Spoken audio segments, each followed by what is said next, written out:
Pessoal, vamos dar início então a mais um módulo. Hoje falaremos sobre história das raízes, dos tubérculos e vegetais na alimentação humana. Temos aqui um mapa do mundo com os continentes e a distribuição dos vegetais com as suas respectivas origens. Falaremos aqui da região do Mediterrâneo, do Sul e do Leste.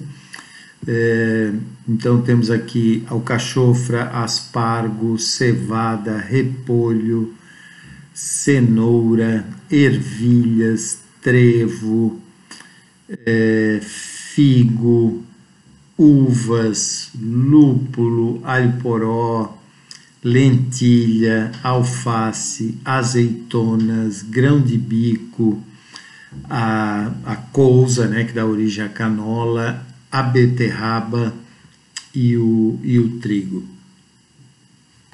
No sudeste europeu, sudoeste europeu, perdão, nós temos aqui peras, maçãs, aspargos, alcachofra, repolho, cenoura, figo, alho poró novamente, beterraba. Nos Andes, na América do Sul, nos Andes nós temos o feijão, a batata, a quinoa e o tomate. Na região tropical aqui da América do Sul, temos aqui a mandioca, pimenta, cacau, novamente o dendê, o amendoim, o inhame, baunilha. São várias legendas aqui, vocês podem depois pesquisar. No leste da Ásia, maçãs, o apricot, né, pêssego, repolho, canela, cúrcuma, berinjela, grapefruit, uva, lúpulo, kiwi, limão, lima, painço, pêssego, laranja, pera, arroz, a soja, o próprio chá. Então vejam que uma distribuição grande de todos os alimentos. Eventualmente um ou outro surge no mesmo local. Então aqui no leste da África o café, assim como na região central e na região mais a oeste, o cacau, tanto na América do Sul quanto na América Central, o milho, único exclusivamente nessa região da América Central, o Caribe, com as pimentas, América do Norte, o morango, como também na região temperada da América do Sul, o morango, a beterraba ainda surgindo tanto no Nordeste europeu quanto na região mais ao sul. Enfim, nós temos aqui uma outra tabela que mostra hortaliças e frutas, especiarias usadas no Ocidente. Então, naturais no Mediterrâneo e usadas na era pré-cristã. Já vimos mais ou menos isso, como beterraba, rabanete, cenoura, o alho poró, a ervilha, a azeitona. Frutas, maçã, pera, cereja, uva, figo, a tâmara, o morango. Especiarias e algumas ervas, manjericão, funcho, hortelã, alecrim, sálvia, tomilho, o anis, o coentro, o cominho, o açafrão, gergelim, a própria mostarda, o alho, orégano, salsa. Outras acrescidas posteriormente à era cristã, mas ainda usadas no Ocidente: o espinafre, o ruibarbo, o brócolis, a couve de Bruxelas, a couve-flor, o aipo. E naturais da Ásia e trazidas ao Ocidente na era pré-cristã: a cidra, o damasco, o pêssego, o cardamomo, a canela, a pimenta do reino, o gengibre, a cúrcuma. E importadas depois: inhame, bambu, berinjela, as cítricas, o melão, estragão, o cravo, a noz moscada e, obviamente, naturais do Novo Mundo, importadas após o século XV e XVI, E aí sim, a batata doce, a moranga, o tomate, o feijão comum, o feijão de lima, as abóboras, as frutas, o abacaxi, o abacate, a pimenta da Jamaica, as pimentas do gênero capsicum, a própria baunilha, vindo da América do Sul. Bom, duas perguntas se fazem necessárias. Há quanto tempo o mundo ocidental consome os alimentos vegetais que nós comemos hoje? E há quanto tempo conhece os atuais modos de consumi-los? Bom, está claro que desde a pré-história, nós já vimos isso lá com a alimentação do Neandertais, dos sapiens antigo, e depois quando somente os sapiens se dá como o ser humano preponderante, é que já havia um consumo de trigo, de fava, de ervilha, de nabo, de cebola, de rabanete, de repolho, e isso os registros arqueológicos apontam. E por outro lado,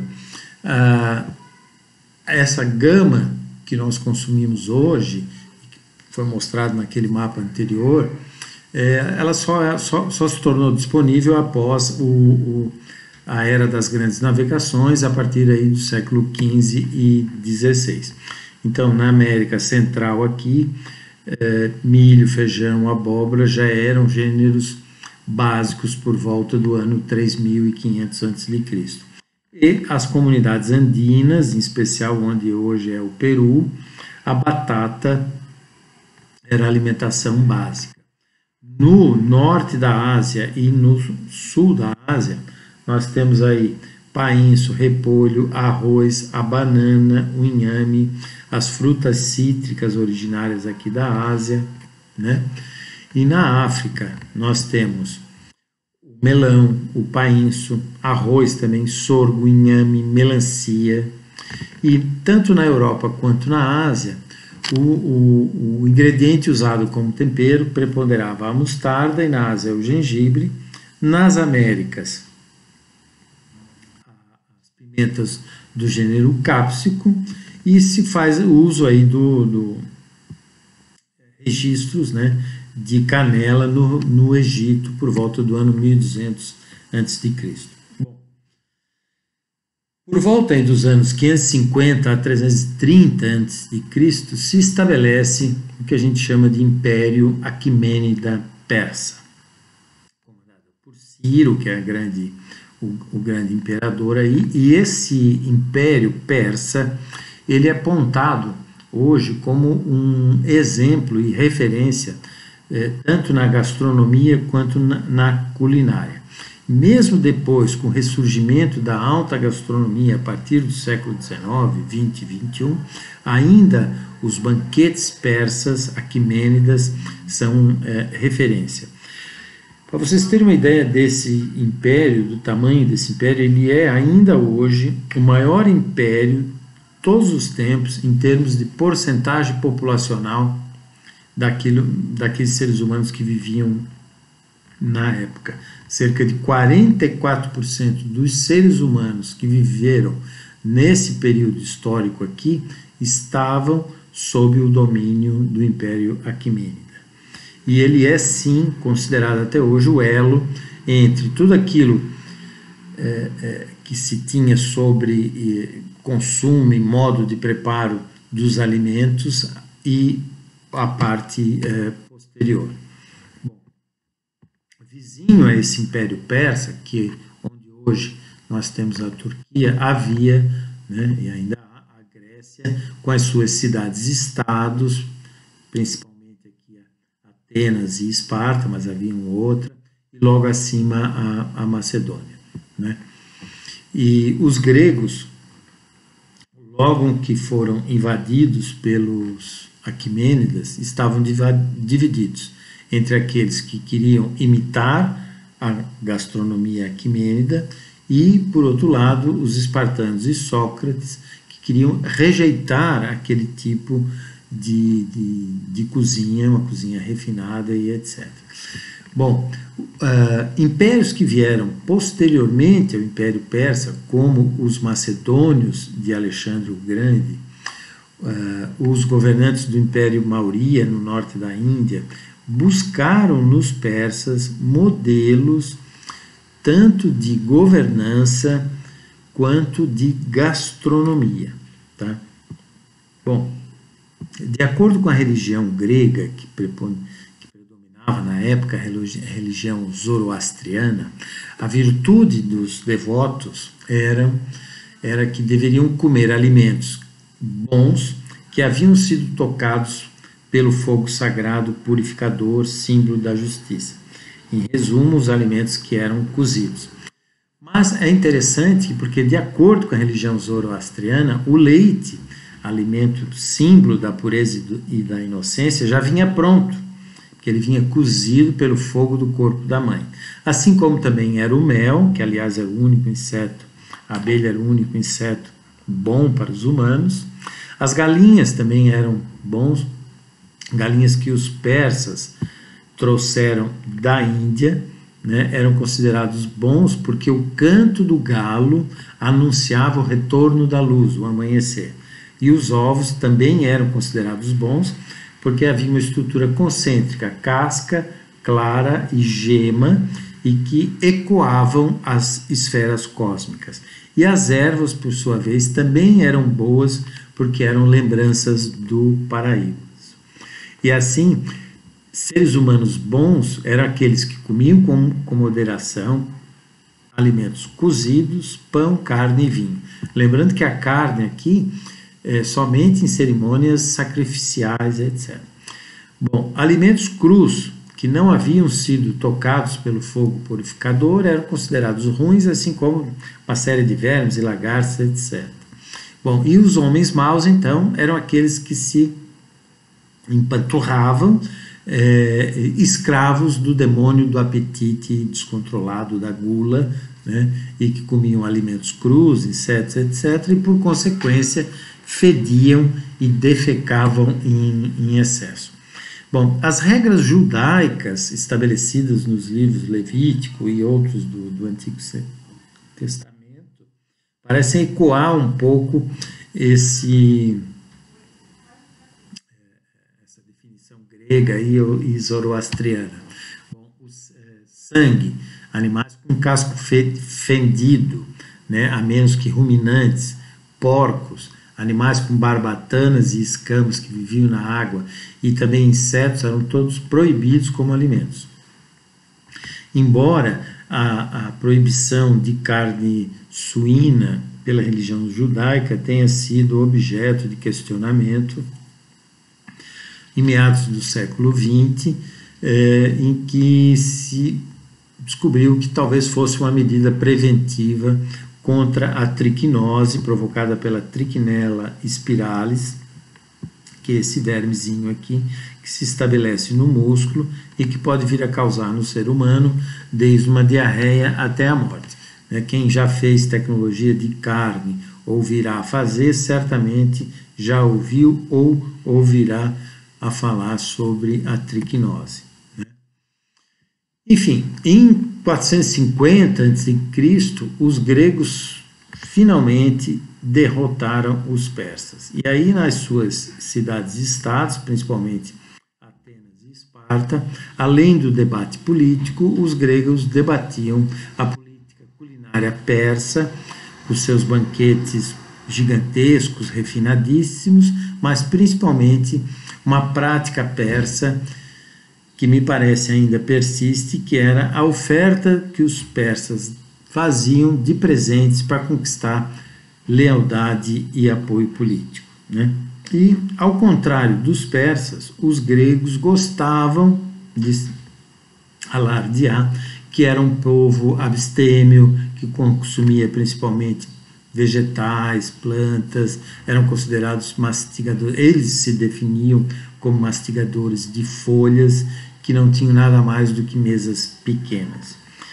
Bom, Hipócrates é um grego, que é considerado também o pai da medicina, publica em seu livro O Regime, no século V a.C., uma lista detalhada de alimentos utilizados. E Hipócrates também fala de que se deveria combater a doença pelas qualidades intrínsecas dos alimentos e que eles deveriam se opor ponto por ponto, aos desequilíbrios por ela provocados.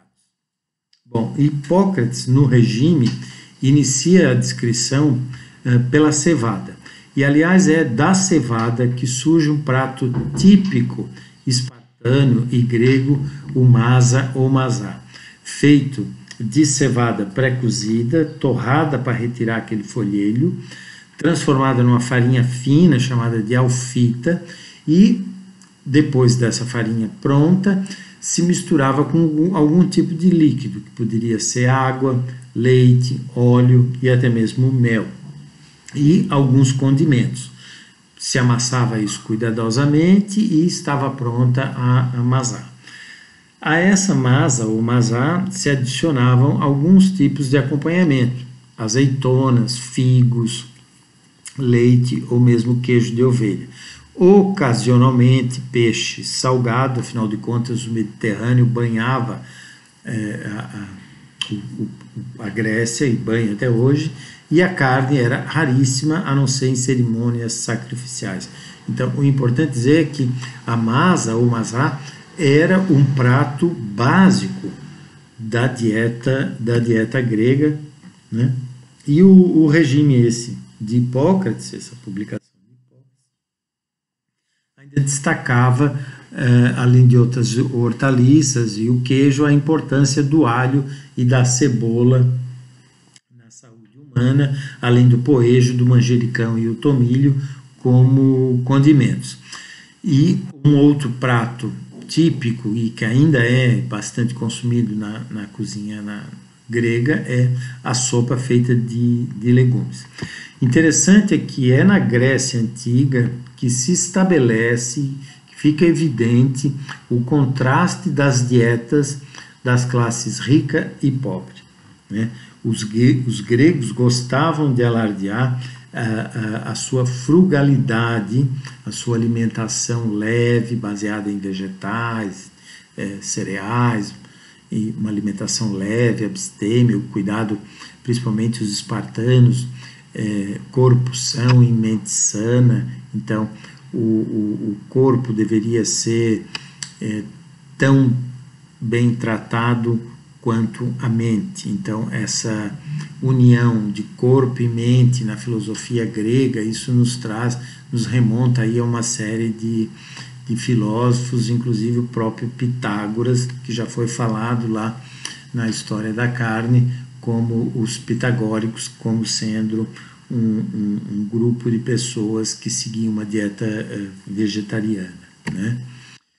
Tem uma história extremamente interessante sobre os espartanos e os persas, é que quando de uma invasão persa a Esparta, houve uma vitória dos espartanos. Então, o general espartano, vencedor, chama os generais e os seus comandados persas derrotados e lhes pede que façam um banquete persa, né? Os persas, então, achando que com isso poderiam ter alguma diminuição de pena, uma espécie de delação premiada aí, preparam com esmero um banquete típico aquimênida, com pratos de ouro, prata, talheres, taças, o melhor vinho e os melhores assados e etc. E, em paralelo a isso, esse general espartano pede aos seus cozinheiros que façam uma refeição tipicamente espartana: masá, figos, azeitonas, um pouco de queijo, e é servido então os dois banquetes ao mesmo tempo. É quando então o general espartano olha e diz assim ao povo espartano: eu quero aqui mostrar o desatino persa, que tendo meios para viver como vocês estão vendo, toda aquele requinte, aquele luxo, veio nos atacar, quer dizer, veio atacar Esparta para nos roubar aquilo com que vivemos tão pobremente, né? Então, esse é uma excelente lição, né, em que alguém que tem muito busca derrotar alguém que tem tão pouco ou que vive com tão pouco. Vejam que a história ela se repete. Para finalizar, foi justamente com os gregos e romanos que nós começamos a vislumbrar aí os contornos das principais características da culinária e da gastronomia moderna. Os romanos já praticavam enxertia de frutas, maçãs, peras, então é daí que surge, digamos, o primórdios da ciência agronômica. A ciência de alimentos também já se dava, nascia um pouco nessa época com a conserva de frutas e mel mediante imersão. Isso era uma prática muito comum. E quando os romanos, enfim, passam a conquistar os continentes, o norte da África, o oeste asiático, o sudoeste asiático e a Europa, chegando à Gália, à Bretanha, né, levam as suas árvores frutíferas, levam o costume do vinho e o cultivo do repolho. E vejam que, então, a partir do século XX e hoje em dia, se dá muita atenção aos alimentos vegetais, à sua diversidade, à sua qualidade, devido principalmente à descoberta de substâncias encontradas, bioativas encontradas nesses vegetais, que parece de algum modo contribuir com diversos aspectos para a saúde humana, além, é claro, do viés nutricional. Ficamos por aqui. O nosso próprio módulo falaremos sobre um pouco da história do peixe e pescado de maneira geral. E no próximo módulo ainda, no seguinte, falaremos sobre as especiarias, encerrando um pouco a questão dos vegetais. Muito obrigado, até a próxima, pessoal.